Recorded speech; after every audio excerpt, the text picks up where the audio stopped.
ભગવાન સ્વામિનારાયણ આજથી 244 વર્ષ પૂર્વે આ ધરાતલ પર પ્રગટ થયા.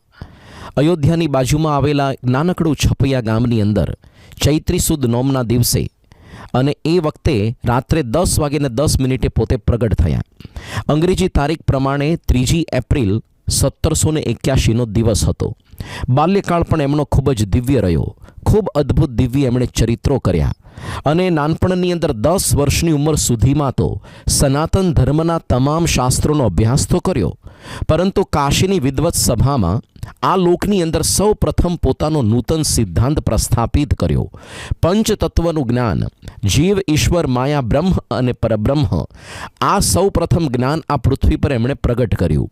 કેવળ 10 વર્ષની ઉંમર સુધીમાં અભ્યાસ કર્યો એટલું નહીં, પરંતુ એનો સારરૂપ એક નાની ડાયરી એટલે કે એક ગુટકો પણ બનાવ્યો અને અંતરની અંદર પહેલેથી જ એમને અદમ્ય ઈચ્છા હતી અનેક લોકોનું કલ્યાણ કરવાની.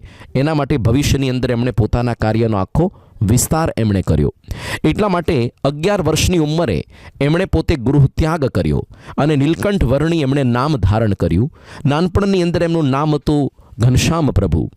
વન વિચરણની અંદર જ્યારે પોતે નીકળ્યા, ભાર નામે રૂમાલ પણ રાખ્યો નથી. બહુ જ ઓછી વસ્તુઓ લઈને નીકળ્યા, ઉઘાડા પગે, ખુલ્લા શરીરે, અને કેવા વિભિન્ન પ્રદેશોની અંદર ગયા છે. ભગવાન સ્વામિનારાયણ પોતે માન સરોવરની અંદર ગયા. કેવા સમયમાં? ડિસેમ્બર જાન્યુઆરીમાં, જ્યારે કોઈ માણસ ત્યાં જઈ ન શકે. -45 ડિગ્રી ટેમ્પરેચરની અંદર પોતે 5 દિવસ ત્યાં રહ્યા છે. એટલું નહીં, નેપાળની અંદર પુલ્હાશ્રમની અંદર બરફ વર્ષા વચ્ચે એમણે 2.5 મહિના સુધી તપશ્ચર્યા કરી છે, કેવળ લોકોની સુખાકારી માટે, કારણ કે પોતે તો સ્વયં ભગવાન હતા. અને એવી રીતે વિભિન્ન પ્રદેશોમાં વિચરતા વિચરતા સમગ્ર ભારતનું એમણે તીર્થાટન કર્યું, તીર્થોને પાવન કર્યા. અનેક જે મુમુક્ષુ એમના સંપર્કની અંદર આવ્યા એને મોક્ષ માર્ગે ગતિ પ્રદાન કરી. આવી રીતે એમણે ભારત, ચીન, નેપાળ, બાંગ્લાદેશ, ભૂટાન અને મ્યાનમાર આવા 6 દેશોની અંદર પોતે વિચર્યા છે. અને ભારતની અંદર 14 જેટલા રાજ્યોના 170થી વધારે જુદા જુદા શહેરો અને ગામોને પાવન કર્યા. કુલ 13,000 કિલોમીટર લાંબી પદયાત્રાનો વિરામ 7 વર્ષ 1 માસ ને 11 દિવસ પછી, એટલે કે 11 વર્ષની ઉંમરે પોતે નીકળ્યા અને ગુજરાતમાં જ્યારે આવ્યા ત્યારે ઉંમર હતી એમની 18 વર્ષની ઉંમર હતી. ગુજરાતની અંદર પોતે સ્થિર થયા અને પોતાના કાર્યોને એમણે વિસ્તાર કર્યો, જે આપણે જોઈ શકીએ છીએ. ભગવાન સ્વામિનારાયણના સમયથી જ આ સમાજ સેવાની પ્રવૃત્તિ સમગ્ર ગુજરાતને દેશ વિદેશની અંદર ફેલાયેલી છે.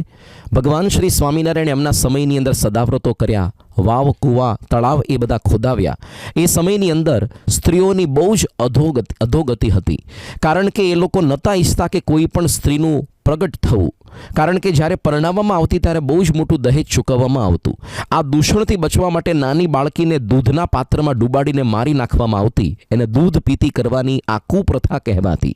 અને એમાંથી જો કદાચ બચી ગઈ, એ વખતે નાના નાના બધા રાજા રજવાડા હંમેશા લડતા ઝઘડતા રહેતા, તો હંમેશા પુરુષ વિભાગ જે હોય એ લોકોનું મૃત્યુ ઘણું બધું પ્રમાણ મોટું હતું. અને એના પત્ની જ્યારે વિધવા થતી ત્યારે તે પરાણેને સતી કરવામાં આવતી, અને જો ન થતી તો પછી વિધવા ઉપર બહુ જ કડક અંકુશો લદાતા. એનું દર્શન પણ એ તમારા પુણ્યને નષ્ટ કરે એ પ્રકારનું લોકોને અંદર અંધવિશ્વાસ હતો. ભૂંડા શબ્દોથી બોલાવવામાં આવતી. ભગવાન સ્વામિનારાયણે બધી જ કુપ્રથાને નાબૂદ કરી, દૂધ પીતી પ્રથા બંધ કરી. અને ભારતની અંદર આપણે એટલું ખબર છે, ઇતિહાસમાં ભણાવે છે કે કોલકાતા એટલે કે બંગાળની અંદર લોર્ડ વિલિયમ બેન્ટિકે એ પોતે રાજસત્તાના માધ્યમથી કાયદાથી આ સતી પ્રથા આંશિક લેવલે બંધ કરાવી હતી. ભગવાન સ્વામિનારાયણની એવો કોઈ સહકાર રાજસત્તાનો નહોતો, પણ પોતાના ભક્તોની અંદર પ્રેમના માધ્યમથી જ સમજાવટથી આ પ્રથાને એમણે બંધ કરાવી. અને વિધવાને સુંદર નામ આપ્યું સાંખ્ય યોગી, જે પોતે આજીવન ભક્તિમય જીવન પસાર કરી શકે. ભગવાન સ્વામિનારાયણે સૌથી પહેલાં સ્ત્રી પુરુષના મંદિરો અલગ કર્યા અને સ્ત્રીઓને કહ્યું કે તમારે જ સ્ત્રીઓને ઉપદેશ આપવાનો. એના લીધે સ્ત્રીઓ ભણતી થઈ, જે ક્યારે ઘરની 4 દિવાલથી બહાર જતી નહોતી. તો ગુજરાતની અંદર જ્યારે સૌથી પહેલી કન્યા શાળાઓ ખુલી ત્યારે શિક્ષિકાઓ પહેલી વહેલી સ્વામિનારાયણ સંપ્રદાયની હતી, કારણ કે ભગવાન સ્વામિનારાયણ સમયથી બહુ જ આગળ પોતે ચાલી રહ્યા હતા. અને એ સમયની અંદર એવું થતું કે અમુક ભગવાધારી ક્યારેક સ્ત્રીઓને ભ્રષ્ટ પણ કરતા. એનાથી બચવા માટે ભગવાન સ્વામિનારાયણે ત્યાગીઓને એટલે કે સંતોને અષ્ટાંગ બ્રહ્મચર્યના નિયમ આપ્યા, તો આ રીતે સ્ત્રીઓની રક્ષા ઓટોમેટિક થતી ગઈ. આજે સ્વામિનારાયણ સંપ્રદાયની અંદર કોઈ પણ સભામાં 60% સંખ્યા મહિલાઓની હોય છે અને 40% સંખ્યા પુરુષોની હોય છે. દૂર રહ્યા થકા પણ એ લોકોનો આટલો આધ્યાત્મિક ઉત્કર્ષ થઈ રહ્યો છે. આજે BAPS સંસ્થા દ્વારા બધી જ પ્રવૃત્તિનું પોષણ થાય છે. ભગવાન સ્વામિનારાયણ એમના જીવનકાળની અંદર મંદિરો કર્યા, અમદાવાદ, ભુજ, વડતાલ, ધોલેરા, જુનાગઢ, ગઢપુરની અંદર. આજે BAPSની અંદર પણ દેશ વિદેશની અંદર લગભગ 1800થી વધારે શિખરબદ્ધ મોટા મોટા મંદિરો છે. અરે એમાં પણ સૌથી મોટા એવા તો રોબિન્સવિલ અક્ષરધામ, ગાંધીનગર અક્ષરધામ, ભવિષ્યની અંદર મહંસાઈ મહારાજના સંકલ્પ મુજબ ઓસ્ટ્રેલિયાના મેલબોર્નની અંદર પણ અક્ષરધામનું નિર્માણ થશે. વર્તમાન કાળે સુરતની અંદર અક્ષરધામનું નિર્માણ થઈ રહ્યું છે. એક પછી એક સમાજ સેવાના કાર્યો ચાલુ જ રહે છે. ભગવાન સ્વામિનારાયણે પોતે ઉપદેશ ગ્રંથ આપ્યો વચનામૃત, જે પોતાની ઉદ્બોધિત વાણી હતી, દુનિયાનો સૌથી વધુ પ્રમાણભૂત ગ્રંથ.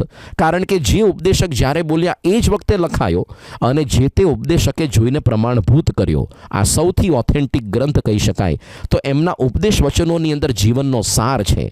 આજે ભગવાન સ્વામિનારાયણ પ્રગટ છે આ શાસ્ત્રો દ્વારા અને ગુણાતીત સત્પુરુષની પરંપરા દ્વારા પોતે પ્રગટ છે.